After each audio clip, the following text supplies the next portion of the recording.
സദ്യയിൽ വിളമ്പാൻ പറ്റുന്ന നല്ലൊരു അടിപൊളി കാബേജ് തോരൻ്റെ റെസിപ്പിയാണ് നമ്മളിവിടെ നോക്കാൻ പോകുന്നത്. അതിന് ആദ്യം പാൻ അടുപ്പിൽ വെച്ച് എണ്ണ ഒഴിച്ച് കടുക് പൊട്ടിക്കുക. കടുക് പൊട്ടിയതിന് ശേഷം വറ്റൽമുളക് ഇടുക.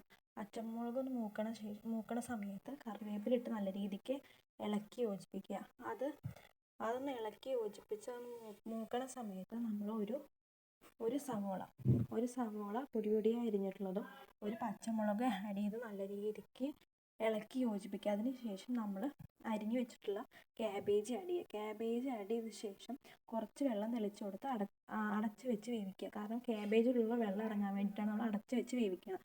അതൊന്നും ആവണ സമയത്ത് നമ്മൾ മിക്സിയുടെ ചെറിയ ജാറെടുത്ത് അതിൽ കുറച്ച് തേങ്ങ, 2 വെളുത്തുള്ളി, വറ്റൽമുളകല്ല ജീരകം, പിന്നെ അതുപോലെ പച്ചമുളക് നമുക്ക് വേണമെങ്കിൽ ആഡ് ചെയ്യാം.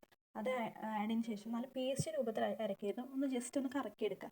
എന്നിട്ട് ആ മിക്സ് നമ്മുടെ ഈ ക്യാബേജിലിട്ടിട്ട് നല്ല രീതിക്ക് ഇളക്കി യോജിപ്പിച്ചതിന് ശേഷം നമ്മൾ അടച്ച് വെച്ച് വേവിക്കുക. ഇടയ്ക്കിടയ്ക്ക് ഈ അടപ്പ് തുറന്ന് നമ്മളൊന്ന് വെള്ളം തെളിച്ച് കൊടുക്കുക. വെള്ളം തെളിച്ച് കൊടുത്ത് പിന്നെ അടച്ച് വെച്ച് പിന്നെ വേവിക്കുക.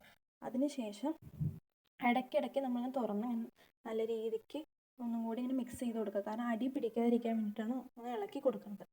അതിനുശേഷം നമ്മൾ ഇത് നല്ല രീതിക്ക് ഇളക്കി യോജിപ്പിച്ച് നമ്മുടെ ഇതിനാവശ്യമായിട്ടുള്ള ഉപ്പിട്ട് പിന്നെയും ഇളക്കി യോജിപ്പിച്ച് അടച്ച് വെച്ച് വേവിക്കുക. അതിനുശേഷം കറിവേപ്പിലിട്ട് ഒന്നും കൂടി മിക്സ് ചെയ്ത് അടച്ച് വെച്ച് വേവിക്കുക.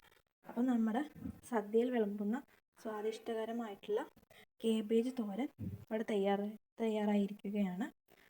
അപ്പോൾ താങ്ക് യു ഗൈസ്.